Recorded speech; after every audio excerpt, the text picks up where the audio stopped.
Runner. So today I have the pleasure to welcome Danny Lum, who is on my right, who is also happen to be the head of strength and conditioning from the Singapore Sports Institute.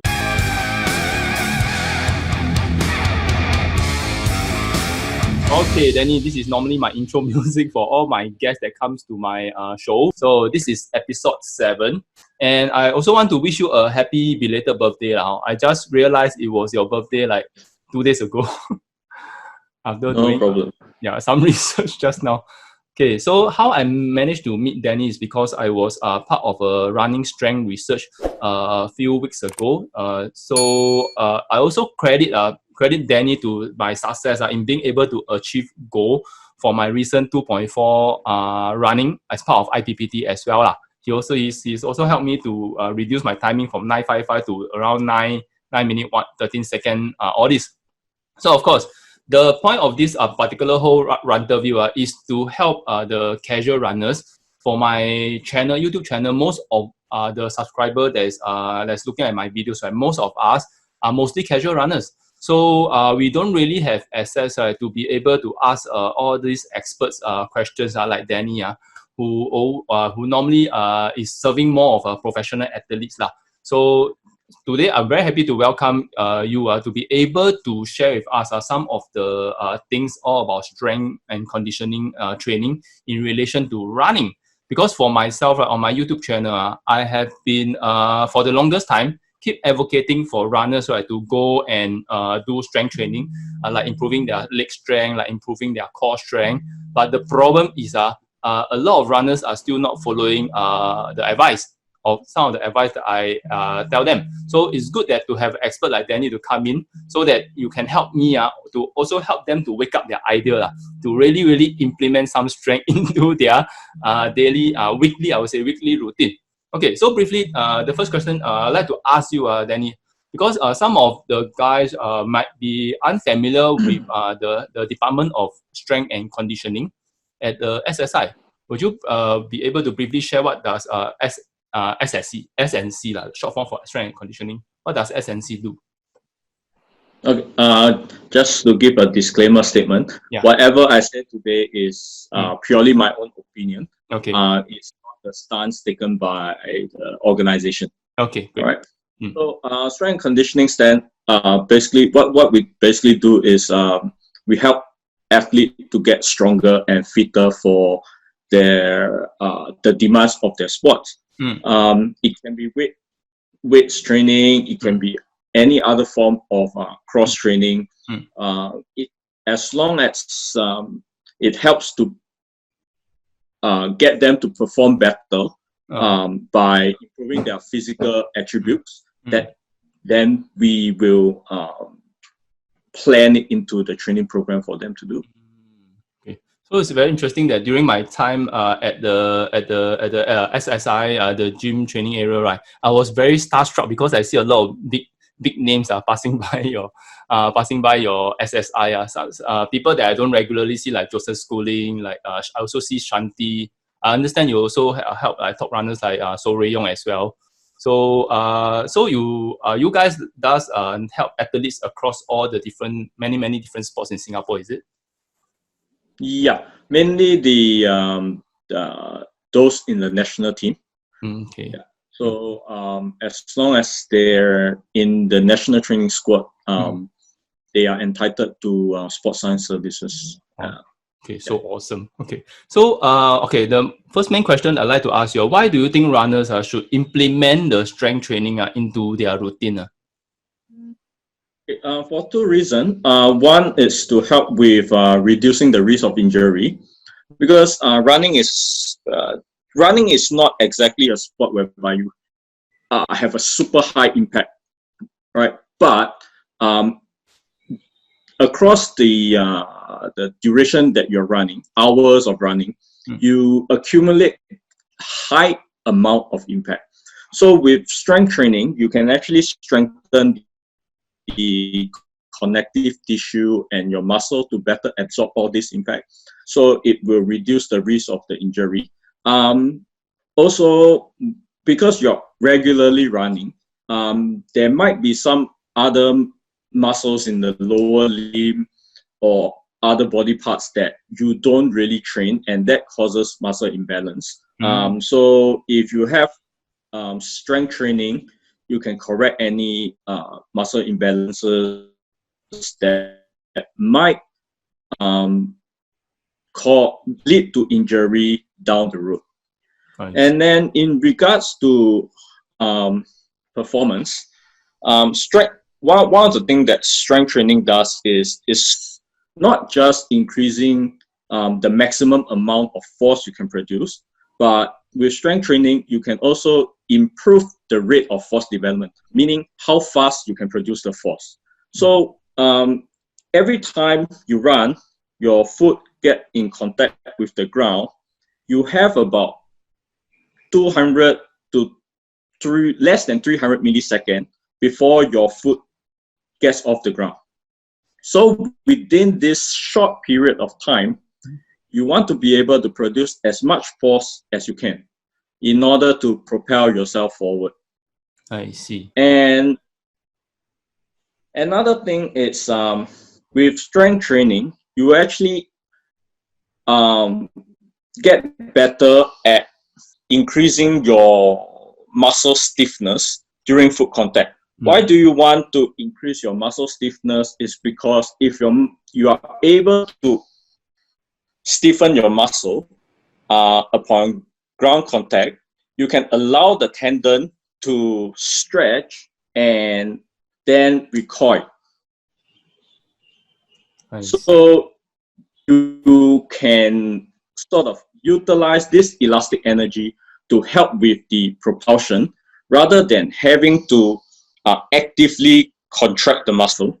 You get what I mean? So with that, with increased energy, increased stored energy in the tendon, you allow for greater recoil. Then your active contraction of the muscle, you don't have to actively produce so much force with your muscle to produce the propulsive force. And so your running economy improves. That means for running at the same speed, you use less energy. Wow. You get what I mean? Okay. Yeah, so I give an arbitrary number. In the past, before strength training, running at 10 km per hour for 1 hour, maybe you need to expend 300 calories, for example. But after strength training, because your running economy gets better, you might reduce it to 280 or 270. Okay. For myself, I also have the pleasure to be able to enjoy some of the benefits that you shared just now from just my short 6 weeks over there doing the research. So I can also feel that my legs all this, my energy when I run nowadays, right? I do not feel so fatigued so easily. So yeah, this in some way, right, help to improve my timing, and I'm able to recently also improve my personal best timing in 5K and 10K running as well, which is which is awesome.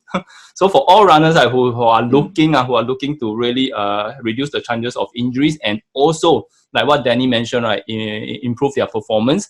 So really, you have to start implementing strength training at the soonest, like what Danny mentioned.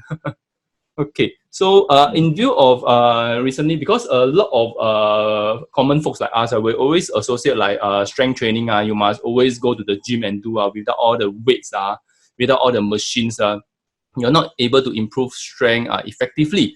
So just like to ask, in view of the current, virus situation, right? A lot of runners might not be able to visit the gym. So what type of strength training, right, can runners do without going to the gym, and they can do at home? Well, you can always use your body weight as the resistance. Simple exercises like squat, hip thrust, and calf raises are good.